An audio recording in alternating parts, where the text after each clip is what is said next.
de nuestro culto, que es la proclamación de la palabra. Los invito a que vayamos al texto que se encuentra en la carta a los Romanos y vamos a leer del versículo 1 al 17 del capítulo 1.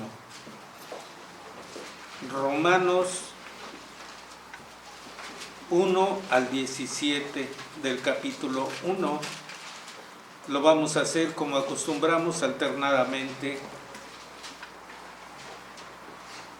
Pablo, siervo de Jesucristo, llamado a ser apóstol, apartado para el Evangelio de Dios, que él había prometido antes por sus profetas en las Santas Escrituras, acerca de su Hijo, nuestro Señor Jesucristo, que era del linaje de David según la carne, que fue declarado Hijo de Dios con poder, según el Espíritu de Santidad, por la resurrección de entre los muertos, y por quien recibimos la gracia y el apostolado, para la obediencia a la fe en todas las naciones por amor de su nombre, entre las cuales estáis también vosotros, llamados a ser de Jesucristo. a todos los que estáis en Roma, amados de Dios, llamados a ser santos, gracia y paz a vosotros, de Dios nuestro Padre y del Señor Jesucristo. Primeramente doy gracias a mi Dios mediante Jesucristo con respecto a todos vosotros, de que vuestra fe se divulga por todo el mundo. Porque testigo me es Dios, a quien sirvo en mi espíritu en el Evangelio de su Hijo, de quien sin cesar hago mención de vosotros siempre en mis oraciones. Rogando que de alguna manera tenga al fin, por la voluntad de Dios, un próspero viaje para ir a vosotros. Porque deseo veros para comunicaros alguno don espiritual, a fin de que seáis confirmados. Esto es para ser mutuamente confortados por la fe que os es común a vosotros y a mí. Pero no quiero, hermanos, que ignoréis que muchas veces me he propuesto ir a vosotros, pero hasta ahora he sido estorbado, para tener también entre vosotros algún fruto, como entre los demás gentiles. A griegos y a no griegos, a sabios y a no sabios, soy deudor. Así que, en cuanto a mí, pronto estoy a anunciaros el evangelio también a vosotros que estáis en Roma. Porque no me avergüenzo del evangelio, porque es poder de Dios para salvación a todo aquel que cree, al judío primeramente y también al griego. Porque el evangelio de la justicia de Dios se revela por fe y para fe, como está escrito, mas el justo por la fe vivirá. Amén. Entonemos como respuesta a esta lectura, abre mis ojos para ver, es el número 40. De la segunda parte del himnario, las Sagradas Escrituras, por Clara Scott y traducción por Eleazar Pérez.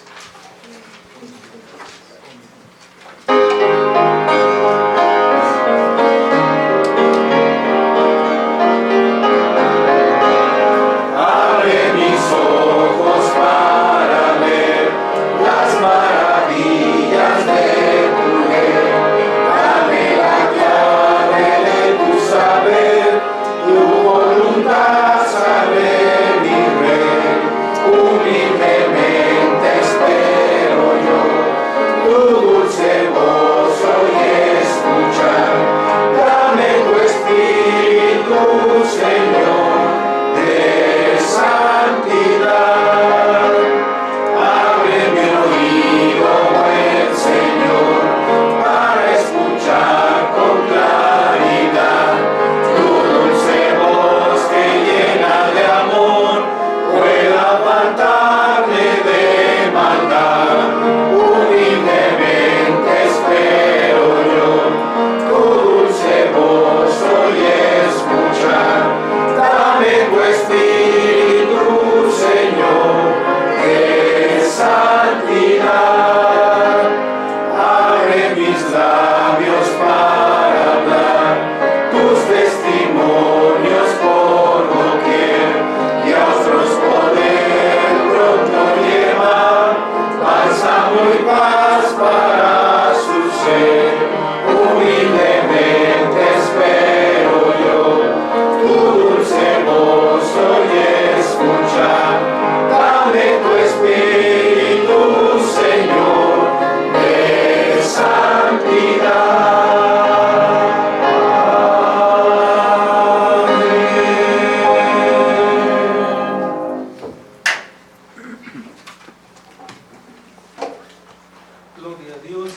pie, recibamos la palabra del Señor que nos trae una vez más nuestro pastor en la serie El Evangelio, en la serie del estudio a los romanos.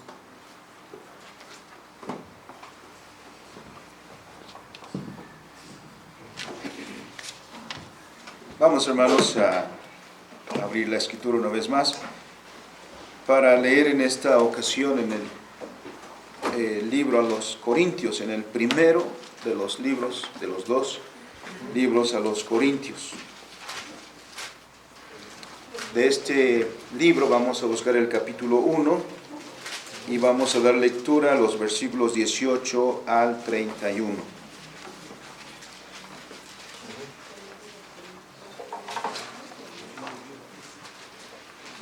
¿Ya lo localizamos, hermanos? Vamos a dar lectura alternada. Primera de Corintios, capítulo 1, versículos 18 al 31. Dice la palabra del Señor: porque la palabra de la cruz es locura a los que se pierden, pero a los que se salvan, esto es a nosotros, es poder de Dios. Pues está escrito: destruiré la sabiduría de los sabios y desecharé el entendimiento de los entendidos. ¿Dónde está el sabio? ¿Dónde está el escriba? ¿Dónde está el disputador de este siglo? ¿No ha enloquecido Dios la sabiduría del mundo? Pues ya que en la sabiduría de Dios el mundo no conoció a Dios mediante la sabiduría, agradó a Dios salvar a los creyentes por la locura de la predicación. Porque los judíos piden señales y los griegos buscan sabiduría. Pero nosotros predicamos a Cristo crucificado, para los judíos ciertamente tropezadero y para los gentiles locura. Mas para los llamados, así judíos como gentiles, como griegos, Cristo, poder de Dios y sabiduría de Dios. Porque lo insensato de Dios es más sabio que los hombres, y lo débil de Dios es más fuerte que los hombres. Pues mirad, hermanos, vuestra vocación, que no sois muchos sabios según la carne, ni muchos poderosos, ni muchos nobles, sino que lo necio del mundo escogió Dios para avergonzar a los sabios, y lo débil del mundo escogió Dios para avergonzar a los fuertes. y lo vil del mundo, y lo menospreciado escogió Dios, y lo que no es, para deshacer lo que es. A fin de que nadie se jacte en su presencia. Mas por él estáis vosotros en Cristo Jesús, el cual nos ha sido hecho por Dios sabiduría, justificación, santificación y redención. Para que, como está escrito, el que se gloría, gloríese en el Señor. Amén. Bendito y soberano Dios, hemos leído, Señor, la palabra que nos has dado, la cual, Señor, está escrita para nuestra edificación. Cumpla, Señor, su propósito en nosotros. Afirma nuestra fe. Afirma, Señor, nuestro corazón, nuestras convicciones, y te sirvamos, Señor, como pueblo tuyo, con todo nuestro corazón. Sé pues con nosotros, Padre, y danos el conocer más y mejor tu palabra. En Cristo nuestro Salvador oramos. Amén. Amén. Tomen sus lugares, hermanos, por favor.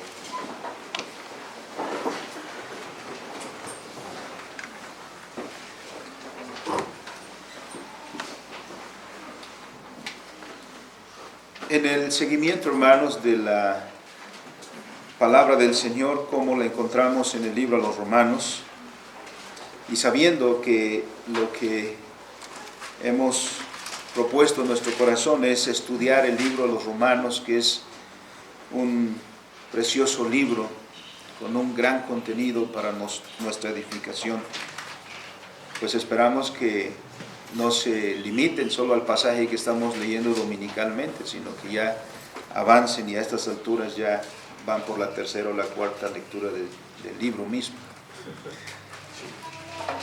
De esa manera vamos en la tradición reformada, teniendo una predicación sistemática y consistente, esperamos, con las Escrituras.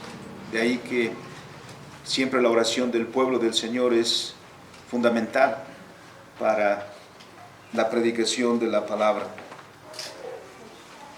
En el pasaje que nos ocupa hoy, particularmente 2 versículos de Romanos capítulo 1, muy conocidos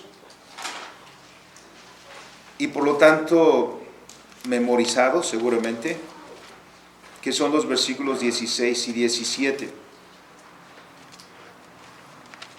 porque la Reforma tuvo mucho que ver con estos versículos.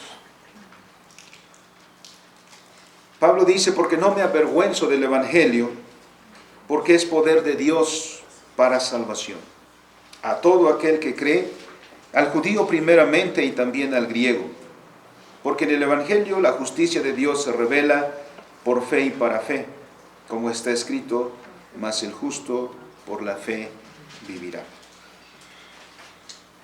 Al inicio de la carta, el apóstol Pablo se presentó mencionando su oficio.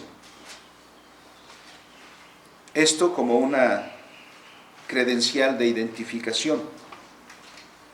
Hizo mención de su apostolado, puesto que esta fue una tarea que le encomendó el Señor. No es él en sí mismo quien ha tomado la iniciativa para escribir esta carta, para hablarle a los hermanos de Roma. Antes ya hemos mencionado cuáles eran los planes de este rabino, de Saulo, y entre sus planes, hasta donde podemos conocer, lo que menos estaba considerado era que terminaría donde terminó, predicando el Evangelio de nuestro Señor Jesucristo. Porque cuando comenzó como un enemigo de ese Evangelio. Persiguió a los cristianos, pensando que al hacerlo estaba prestando un gran servicio a su pueblo y por supuesto a Dios. Hizo todo lo que estaba en sus manos por mantener viva la tradición de sus padres, en la que había sido instruido también por su gran maestro Gamaliel. Hechos capítulo 22, versículo 3. Así que desde el inicio de esta carta, en el versículo 1, Pablo dice que fue apartado para el Evangelio de Dios. En otras cartas el apóstol va a mencionar que desde antes de la fundación del mundo Dios nos escogió y todas las cosas están en las manos de nuestro Dios. Pero en este caso particular probablemente podría estar haciendo una alusión al encuentro que tuvo con el Señor Jesucristo resucitado, porque no es que Saulo lo estuviera buscando, es que el Señor buscó a Pablo, como también a nosotros. No es que nosotros anduviéramos buscando a Dios, es que Dios vino a buscarnos. El Señor, como leemos en Hechos capítulo 9, salió al encuentro de Saulo ya cerca de Damasco. Ahí, dice la Escritura, en el versículo 3, repentinamente le rodeó un resplandor de luz del cielo. Y en medio de esa luz escuchó la voz del Señor que le decía: Saulo, Saulo, ¿por qué me persigues?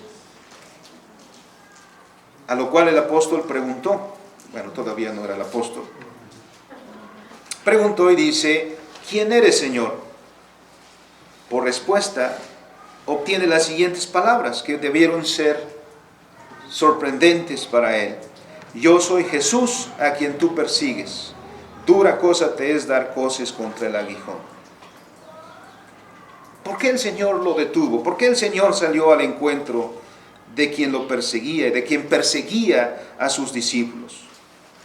Posteriormente Dios nos revela la respuesta.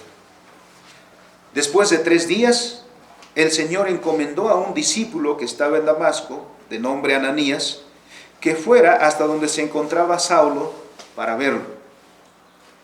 En el pasaje, aunque es breve la cita, podemos ver la sorpresa de Ananías. La tarea que se le estaba encomendando por el Señor lo dejó perplejo. Quizá nunca pensó que tendría que hacer esto. Sabía muy bien quién era Saulo, sabía muy bien que aunque quizá no lo había visto personalmente, pero sí había logrado ya escuchar ciertas cosas acerca de este hombre, y lo deja plasmar ahí en las palabras que Lucas recoge. Mencionó lo que sabía de Saulo, y en primera instancia había como un rechazo a tener que cumplir con esa misión. Pero ahí está la respuesta del Señor. ¿Qué le dice el Señor a este discípulo? Ve, porque instrumento escogido me es este, para llevar mi nombre en presencia de los gentiles y de reyes y de los hijos de Israel, porque yo le mostraré cuánto le es necesario padecer por mi nombre. No era un encuentro casual, era un encuentro porque Dios tenía un plan para él. Antes de saber siquiera el apóstol cuál era el propósito de Dios con él, cuál era el propósito de Dios para su vida, como en todos los casos, como en nosotros también, Dios lo estuvo preparando para la misión que le tenía ya prevista: enviarlo a los gentiles a pregonar su evangelio. Esa sería la misión.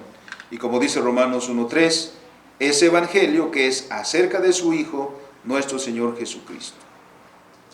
Como hemos leído también en la primera carta a los Corintios, ahí también respondiendo a quienes se oponían al ministerio de Pablo, a quienes ponían en tela de juicio su apostolado, el apóstol Pablo responde: pues si anuncio el evangelio, no tengo por qué gloriarme, porque me es impuesta necesidad, y ay de mí si no anunciare el evangelio. A Pablo se le ha impuesto necesidad de proclamar el evangelio de nuestro Señor Jesucristo. Y eso es evidente en la narración que nos da Lucas. Los viajes misioneros, registrados por lo menos 3, nos deja ver que el apóstol Pablo, después de haber sido quien fue, dejó todo para seguir a nuestro Señor Jesucristo y sufrió todo por la tarea que le había sido impuesta. Porque es el mismo apóstol que escribe: ¿quién nos separará del amor de Dios? Tribulación, angustia, persecución, hambre, desnudez, peligro, cuchillo. Y luego dice: antes, en todas estas cosas somos más que vencedores. Qué convicción la de este hombre. El Señor lo llamó para esta misión y cumple fielmente la encomienda, al punto que por predicar el evangelio no duda en dar su vida misma. Todos sabemos, el apóstol Pablo sufrió el martirio. ¿Y por qué? Por lo que él dice en el texto: porque el evangelio es poder de Dios para salvación. ¿Cómo hemos visto nosotros el evangelio? ¿Es también para nosotros eso, o es simplemente una mera tradición? En primer lugar, Pablo dice: no me avergüenzo del evangelio. Pablo expresa su disposición para, en cuanto sea posible, porque él ha dicho previamente que ha tenido muchos momentos en los cuales ha querido visitar a los hermanos de Roma, pero han surgido otras cosas que no ha sido posible ir.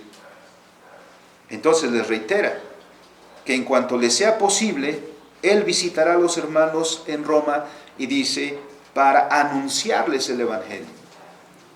Bueno, que no ya era iglesia, entonces ya habían escuchado el evangelio.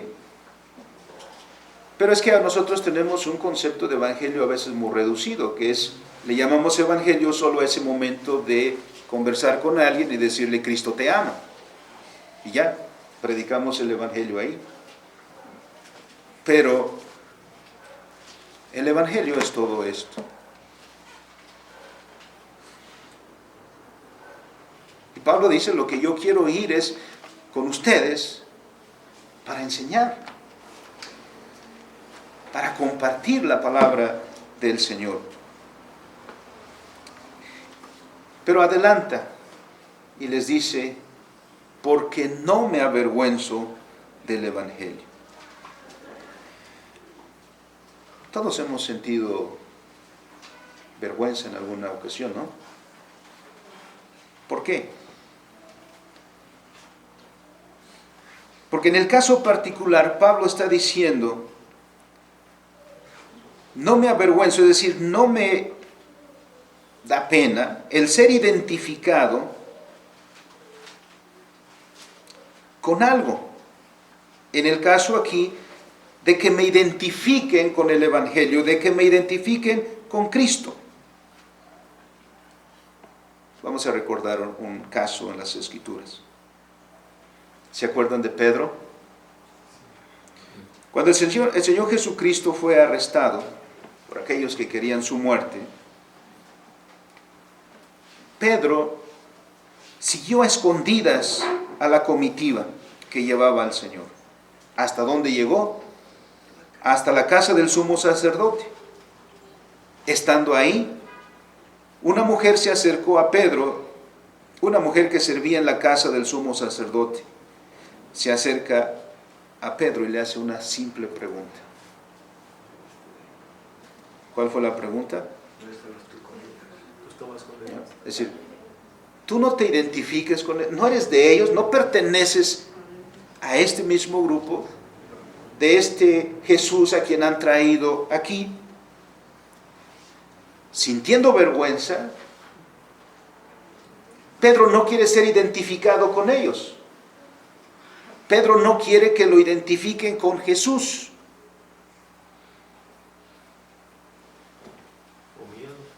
O miedo. Porque si eso estaban haciendo con su maestro, ¿qué no iban a hacer con él? ¿Qué respondió? No lo conozco. No lo hizo una. Le volvieron a hacer la pregunta y fue la misma respuesta. No lo conozco. Hubo una tercera y una tercera también dijo, no lo conozco. Tuvo miedo, se avergonzó, no quiso ser identificado con la causa de Jesús.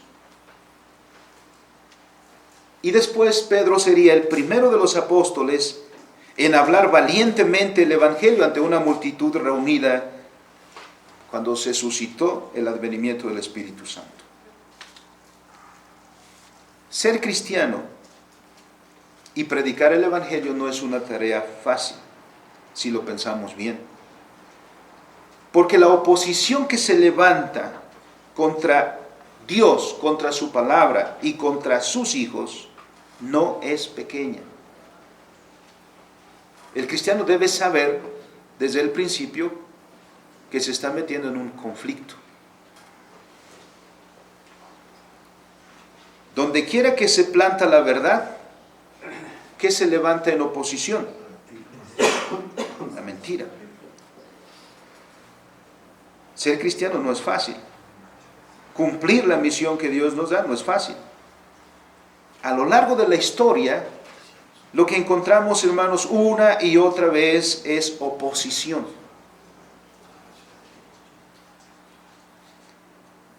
Evidentemente, para Pablo, predicar el Evangelio de nuestro Señor Jesucristo tuvo un alto costo.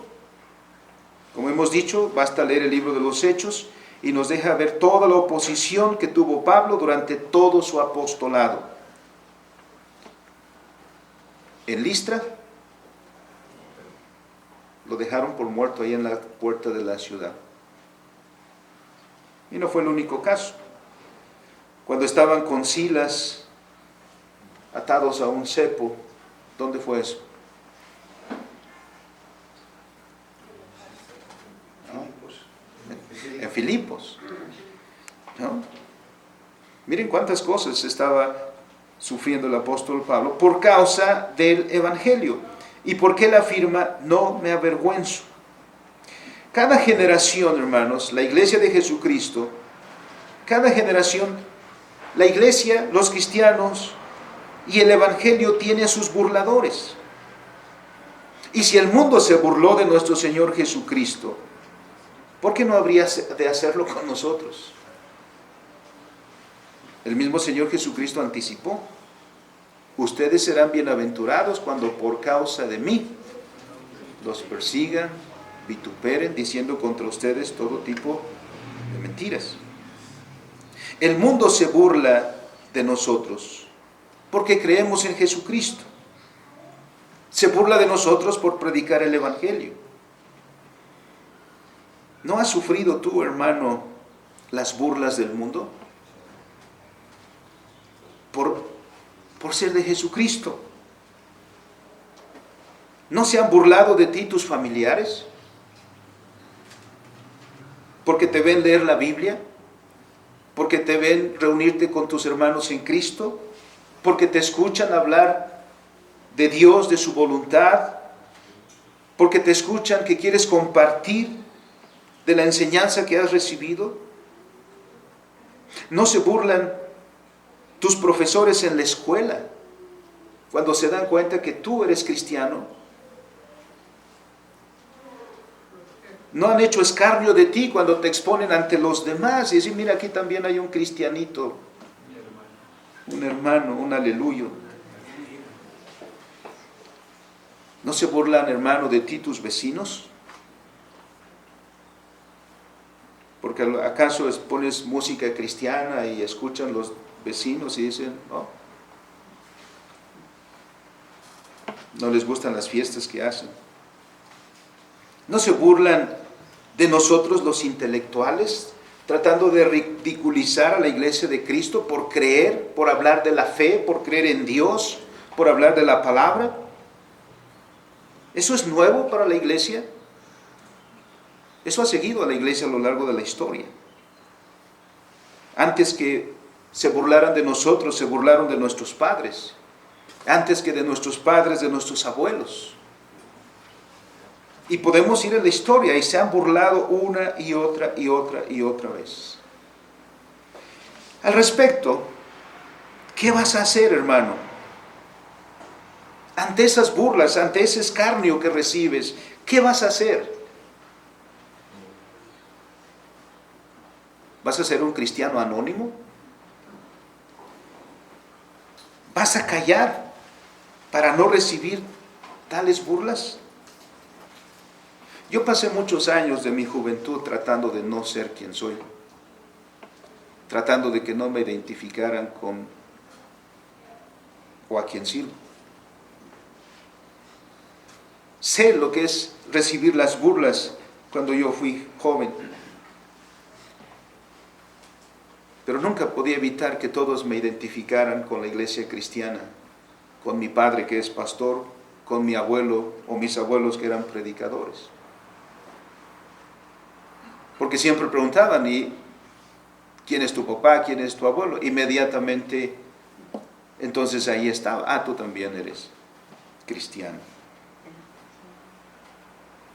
Yo hacía esfuerzos porque el mundo me aceptara, porque yo fuera igual que el mundo. Y en muchas ocasiones decía: no, pues los que van a la iglesia son mis papás, los que predican son mis abuelos. Yo no. Porque había burlas en derredor. Porque entonces decían: ustedes los aleluyas no escuchan música, no hacen fiestas, no bailan, etcétera, etcétera.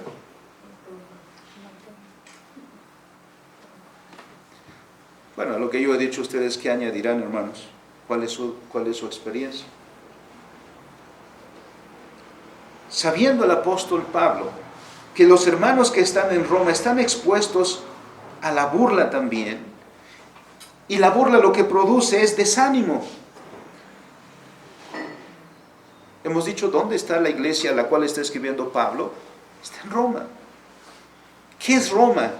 ¿Qué hay en Roma?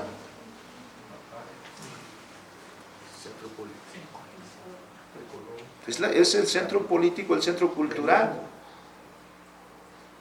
Y la iglesia está ahí. ¿No será la iglesia objeto de burlas? ¿O es que los cristianos deben pasar desapercibidos a su contexto donde viven? No, porque el llamado de la iglesia es ser luz y sal de la tierra. El Señor mismo nos pone en la visibilidad de todo mundo. En el momento que alguien dice, soy de Cristo, en el momento que Cristo te llama, te está poniendo en un lugar visible. Porque es el llamado que te hace el Señor a que des testimonio. Entonces el entorno se da cuenta y dirige sus ataques a ti.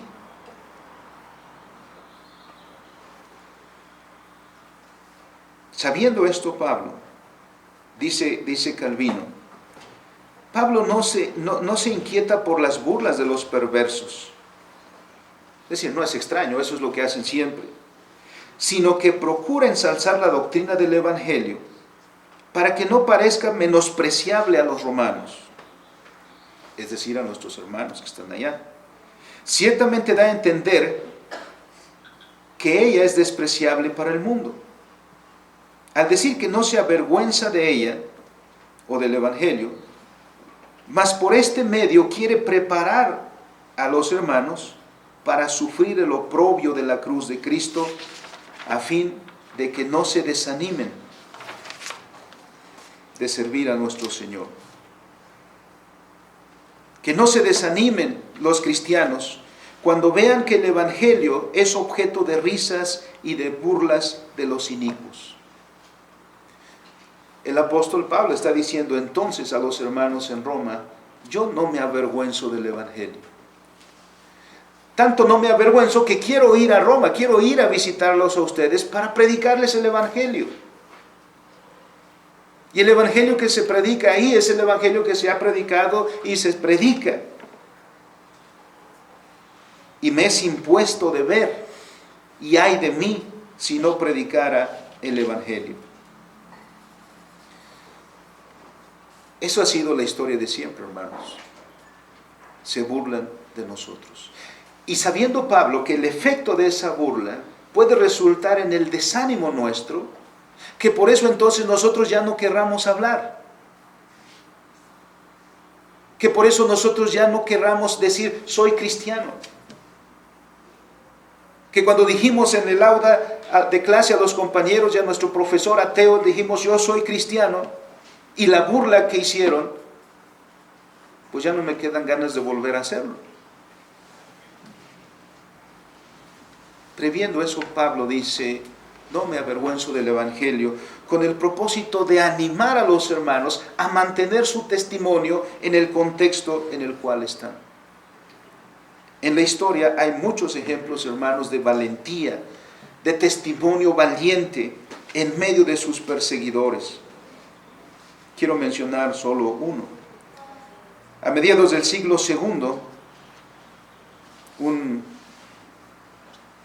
célebre hermano en la historia de la iglesia, Policarpo de Esmirna, en medio del sufrimiento, del martirio, a donde fue llevado a causa del Evangelio, habiéndose reunido la gente en un anfiteatro, el gobernante aconsejaba al hermano Policarpo que tuviera piedad de sí mismo, porque era un hombre ya de avanzada edad. El gobernante ahí, en medio de la multitud, le decía, compadécete de ti mismo, se lo decía a un hombre anciano. La respuesta valiente de Policarpo fue, 86 años he servido a mi Señor Jesucristo y nunca me ha hecho mal alguno. ¿Cómo puedo negar a mi Rey, que hasta este momento me ha guardado de todo mal y además ha sido fiel en redimirme? ¿Cómo puedo yo negarle? Esa respuesta hizo enojar al gobernante que estaba ahí. Y este gobernante le amenazó aún más. Le amenazó con echarle a las fieras. Le dijo, tengo listas las fieras y te echaré entre ellas a menos que cambies de pensar. Policarpo respondió: que vengan las fieras, porque no cambiaré mi fe. No es razonable cambiarnos del bien al mal por razón de las persecuciones. Mejor sería que los hacedores de maldad se conviertan del mal al bien. Y la estrategia no les funcionó a los perseguidores. ¿Por qué las ejecuciones eran en público? Porque querían infundir el miedo. Estaban diciendo, el mensaje de esto era, te va a pasar lo mismo si tú también eres de ellos. Si tú también que dices cristiano, mira, este está aquí por ser cristiano, porque ha dicho que es cristiano, y si tú sigues diciendo que eres cristiano, te va a pasar lo mismo. ¿No serían pocos, hermanos, los que ahí dijeran, más vale que digan aquí corrió que aquí quedó? Muchos, habiendo tomado, como dice la Escritura, y puesto la mano en el arado, si eso nos va a pasar a mí, o si eso va a pasar a mí, si nos van a perseguir, si vamos a morir como ellos, o ya por lo menos, si no rechazo ser cristiano, por lo menos ya vamos a ser cristianos underground, ¿no? Es decir, ya escondidas. Valiente testimonio de nuestro hermano Policarpo, que podía decir como Pablo, no me avergüenzo. Y tan no me avergüenzo que le digo al gobernante y que le digo a toda la multitud. Hermanos, aunque esta medida era persuasiva, para que nadie más dijera soy cristiano, el resultado fue al revés. Ante esos testimonios de valentía, de fidelidad y de testimonio, muchos de los que presenciaban estos martirios se convertían a Cristo. No me avergüenzo del Evangelio. ¿Te avergüenzas tú, hermano? ¿Te has avergonzado? ¿Las burlas han hecho que no hables? ¿Las burlas que has recibido en tu trabajo? Porque si estás estudiando tu doctorado y dices, ay, tú eres cristiano, tu maestría, alguien con esa preparación universitaria intelectual, ¿cree en Cristo? Somos desafiados todos los días por nuestro entorno. Pero Pablo dice, no me avergüenzo del Evangelio. En segundo lugar, dice, ¿por qué no se avergüenza? Porque el Evangelio es poder de Dios para salvación. ¿A qué se está refiriendo en todo esto el apóstol Pablo? Parece que algo místico, el poder de Dios, ¿no? Pablo, en estas palabras, se está refiriendo únicamente a la predicación de la palabra.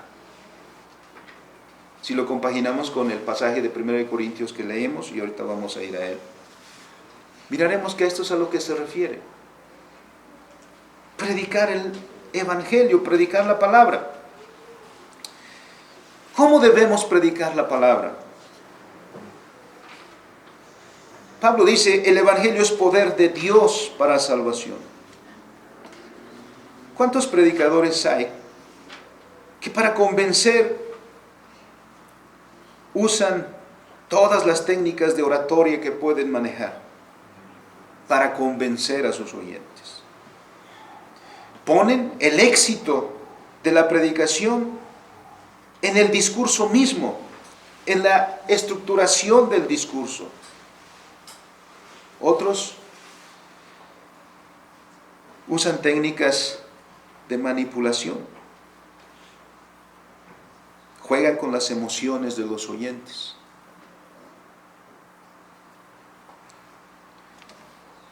¿Dependemos de eso? El Señor Jesucristo nos enseña que así debemos predicar.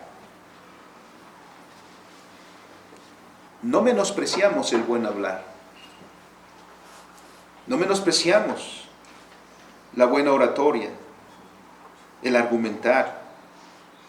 Lo que estamos diciendo es que el éxito, la eficacia del Evangelio no depende de la belleza del argumento, ni la destreza del orador, aunque este es un instrumento.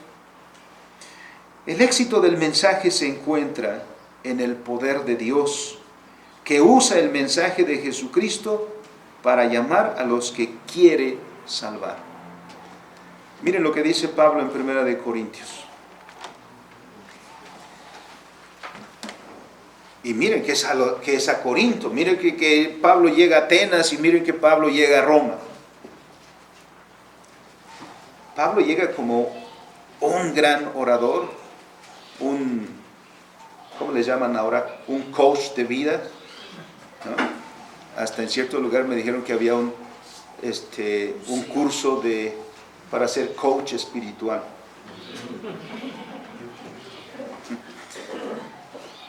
Está de moda esa palabra, ¿no? Coach.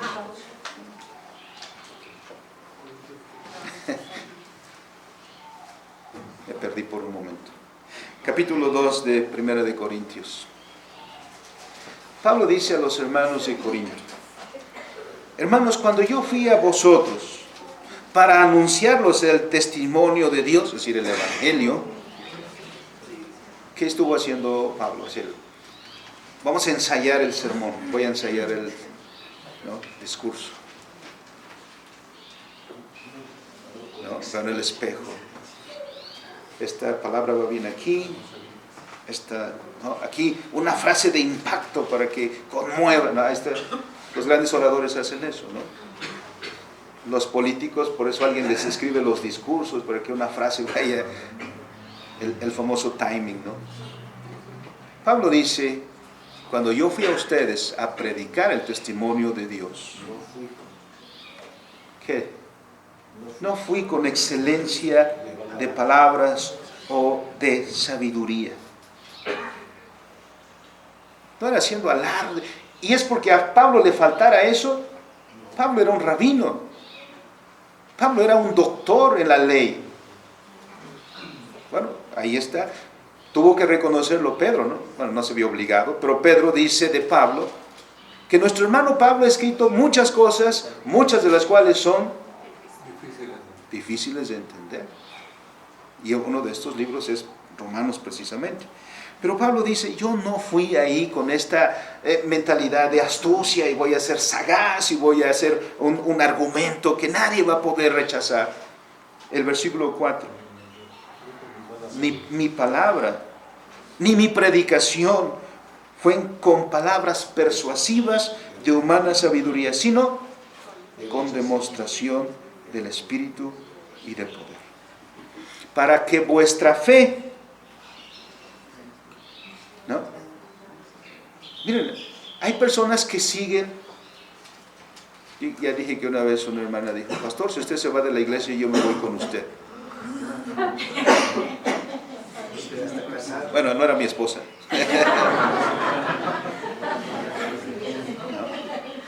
Pero hay personas que están enamoradas de su líder. Bueno, ahí ya le llamaríamos una pastorlatría. ¿Sí? Si no predica el pastor, entonces no voy. ¿Será el que predica o será la predicación? Las dos cosas. ¿Será el que envía, el que trae la predicación, o será el contenido de la predicación?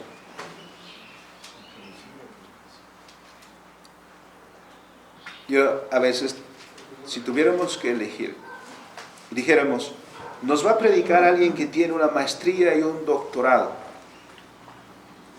o nos va a predicar alguien que apenas tiene la primaria y la secundaria. No depende de eso, sino de la fidelidad a la palabra. En muchas ocasiones, hermanos, yo he sido edificado por una predicación que ha dado a alguien en palabras muy sencillas. ¡Qué edificación en eso! Por lo tanto, no es que vengamos a escuchar un gran discurso de palabras rimbombantes, una exposición de dominio de la filosofía.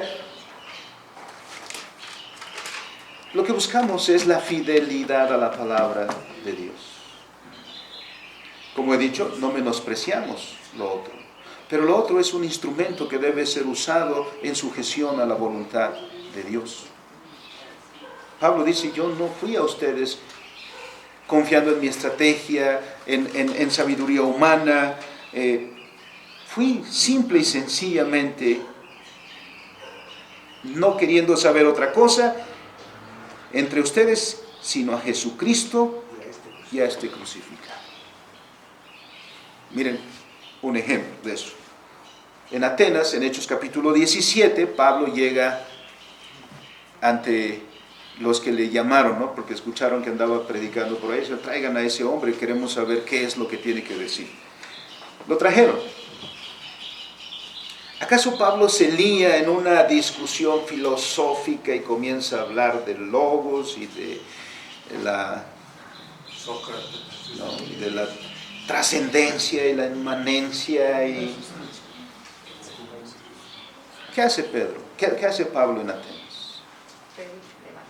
Dinos, ¿qué es lo que tú enseñas? Pablo dice, bueno, ya que quieren saber, yo enseño, yo predico, ¿a quién? Al Dios que nosotros no conocemos, Al que ustedes dicen que no conocen. ¿Y quién es ese Dios? El que hizo los cielos. Ahora, se dio en un argumento, miren, les voy a demostrar intelectualmente que Dios hizo el universo y voy a demostrar científicamente que así lo hizo. No,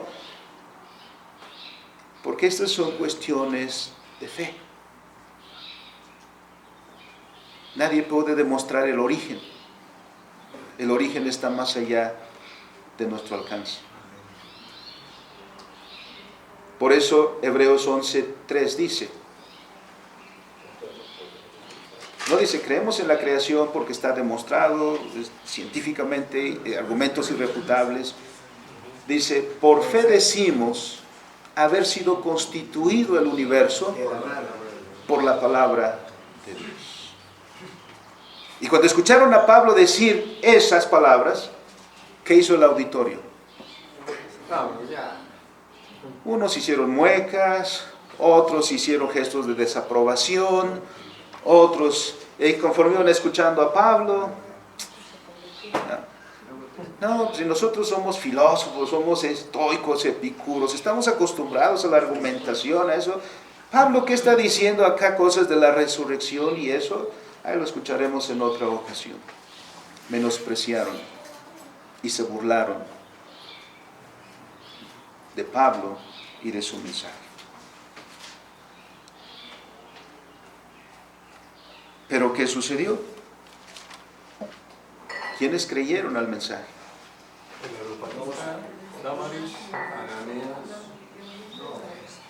¿Y por qué? Porque se convencieron esos hermanos, dijeron, oye, ese argumento es irrefutable. No, por fe. Ese es el poder del Evangelio. Y Pablo dice, no me avergüenzo de él, no me avergüenzo del Evangelio, porque es poder de Dios para salvación. Los salvos no son los que intelectualmente pueden entender. No recuerdo si fue Hodge u otro teólogo, un gran teólogo reformado, que estando en su lecho de muerte, habiendo durante su vida escrito sobre dogmática, sobre teología sistemática, estando en su lecho de muerte, dijo, en este momento no me sirve nada de mi dogmática. Porque no lo iba a salvar su dogmática. Sin duda, muy provechosa. Pero ¿qué lo iba a salvar en ese momento? Bueno, o en su vida. Cristo. Su confesión, creo en Cristo. Jesucristo es mi Señor. Si no, la salvación sería de los teólogos, ¿no? Si no, la salvación sería de los intelectuales. Pero ¿qué dice Pablo? Hermanos, para que se muestre ese poder de Dios, 1:26, Mirad, hermanos, vuestra vocación. No sois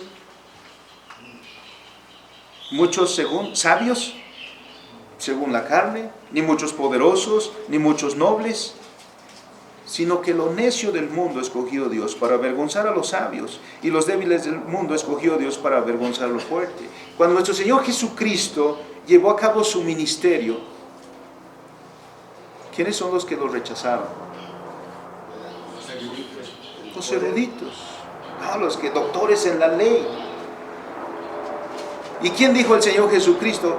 Miren, ustedes no entran al reino ni dejan entrar, pero los que van delante de ustedes al reino de los cielos, ¿quiénes son?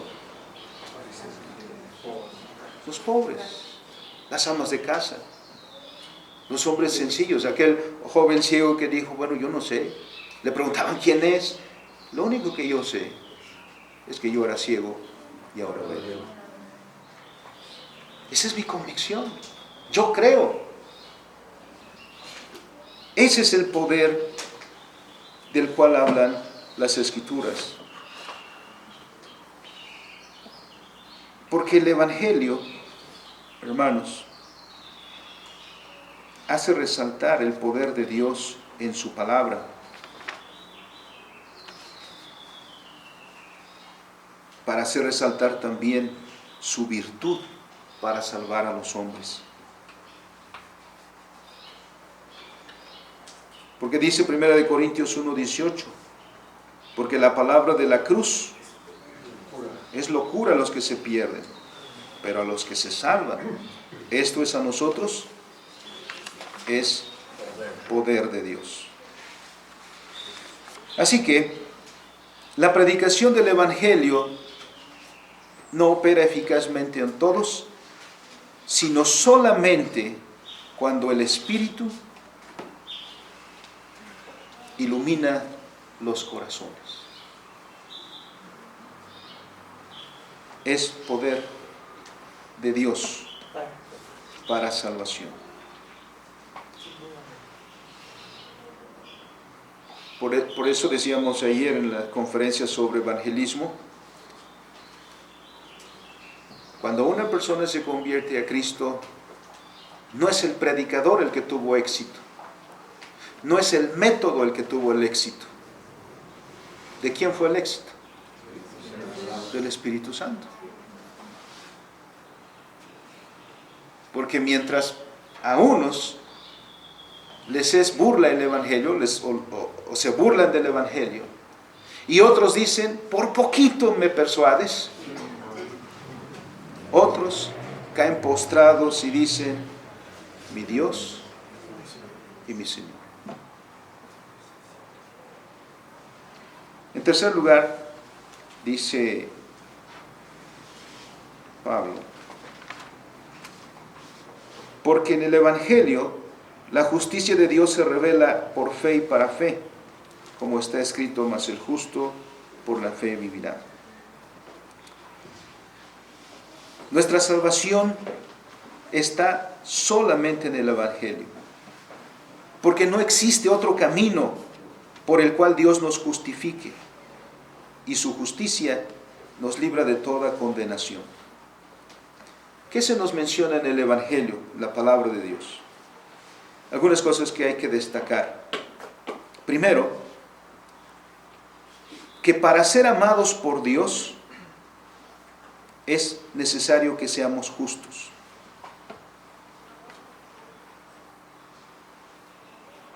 A la gente le gusta decir, Dios nos ama a todos. No. Para ser amados por Dios es preciso que seamos justos. Eso es lo que Dios pide. Porque Dios, que es justo y 3 veces santo, en Dios hay aversión por la injusticia. Es decir, Dios detesta la injusticia.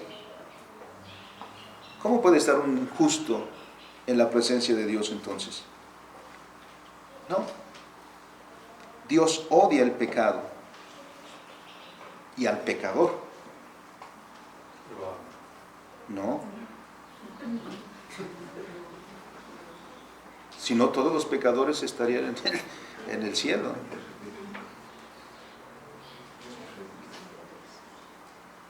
Dios en su gracia salva al pecador. Porque nosotros, pecadores, nos hemos ganado el castigo.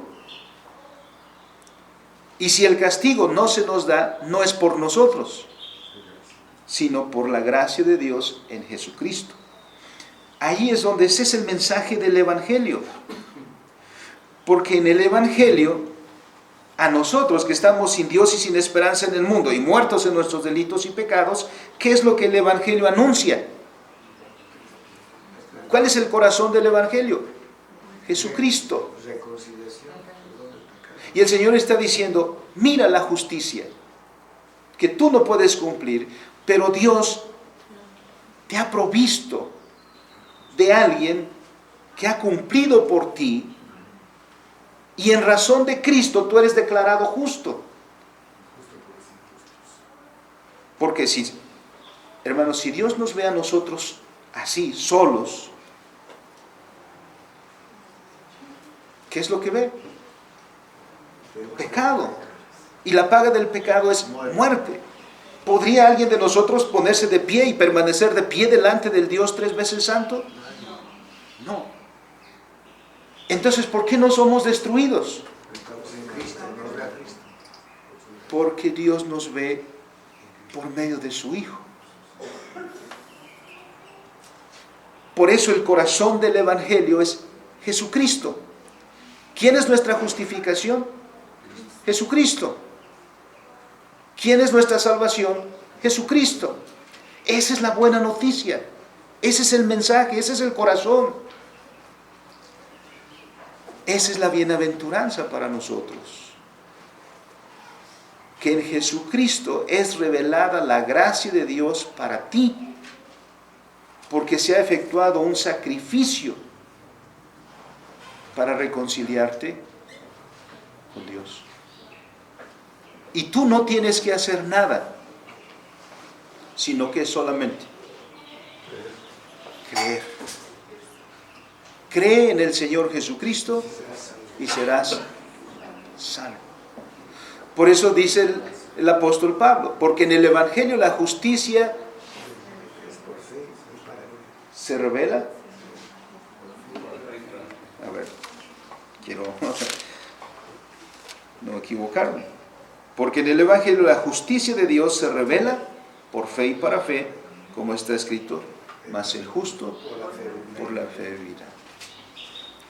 Y ahora, esa es la buena noticia, que en Jesucristo nuestro Dios nos ha dado su justicia. ¿Por qué el Señor nos llama justos a nosotros? Por Cristo. Si nos viera a nosotros, hermanos, ni cenizas quedarían. Pero bendito sea Dios. Y allí está, hermanos, entonces, este mensaje que Pablo va a exponer a lo largo de este libro. Por eso cuando en ocasiones se pregunta, ¿cuál es el mensaje del libro de los Romanos? La justificación por la fe. Aunque hay más, mucho más, como veremos Dios mediante. Concluyendo, hermanos, entonces, nuestra salvación no la ganamos nosotros. No hay posibilidad para ningún ser humano salvarse por sí mismo. Nuestra salvación depende completamente de Dios. Nuestra salvación no descansa en ningún mérito nuestro. Descansa en la gracia de Dios mostrada en Cristo Jesús nuestro Señor. En nuestra salvación no se muestra nuestra docilidad o nuestra disposición para aceptarla. Aunque a veces decimos, cuando yo acepté a Cristo, cuando yo le abrí mi corazón a Cristo, cuando yo invité a Cristo a venir a mi corazón, cuando leemos la Escritura nos damos cuenta que es al revés. Cristo vino a mi corazón. Dios abrió mi corazón.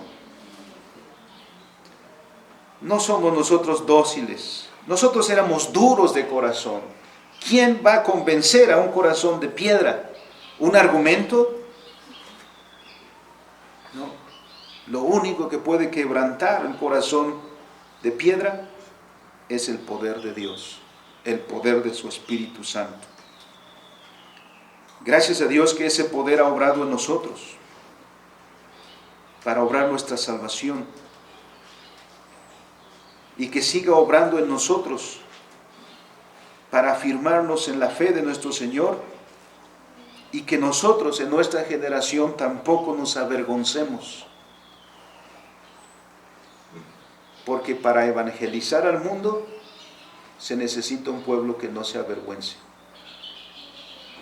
y un pueblo que conozca la voluntad de Dios. Solo un pueblo así puede ser un verdadero pueblo testigo de la gracia de Dios a un mundo que se ve inmerso en el pecado. Nosotros pues, hermanos, agradezcamos a Dios que tenga misericordia de nosotros. Miremos lo bienaventurados que somos y mantengámonos firmes. Y Dios nos haga fuertes para sortear todas las burlas que por causa del Evangelio vengan a nosotros. Y que nos mantengamos firmes para hacer la luz y la sal que Dios ha designado a su pueblo para un mundo como el cual vivimos nosotros. Y a esa predicación y a ese testimonio de la iglesia, con palabras sencillas, el Espíritu Santo seguirá obrando y añadiendo a su iglesia los que han de ser salvos. Amén. Oremos. Bendito Dios y Padre, te damos gracias. Alabamos tu santo y bendito nombre, Señor, porque has quebrantado nuestro corazón. Has vencido, Señor, nuestra dureza. Has quitado el corazón de piedra y puesto un corazón de carne sensible a tu palabra. Y eso, Señor, por medio de la predicación de tu palabra.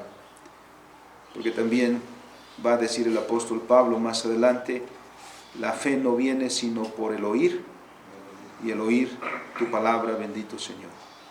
Padre, que podamos nosotros como iglesia seguir siendo afirmados, Señor, en tu palabra. Y si hasta este punto hemos guardado silencio por vergüenza, perdónanos, Señor. Despierta a nosotros, Señor, una fe fuerte para seguir hablando a un mundo que se sigue burlando de ti, de tu palabra, pero que será juzgado un día ese mundo por la palabra precisamente del Evangelio. Gracias, Señor, por ser con nosotros y sea nuestra vida para gloria tuya. En Cristo Jesús. Amén. Amén.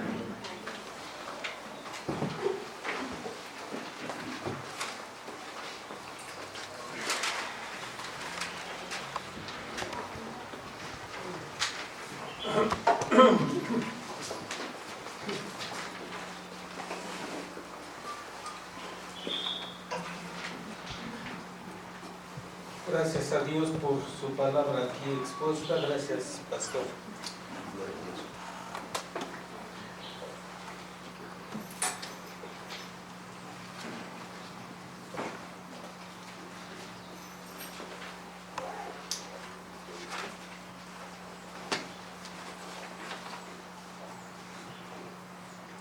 Vamos a responder a esta predicación con la alabanza número 235, muchos que viven en tu derredor.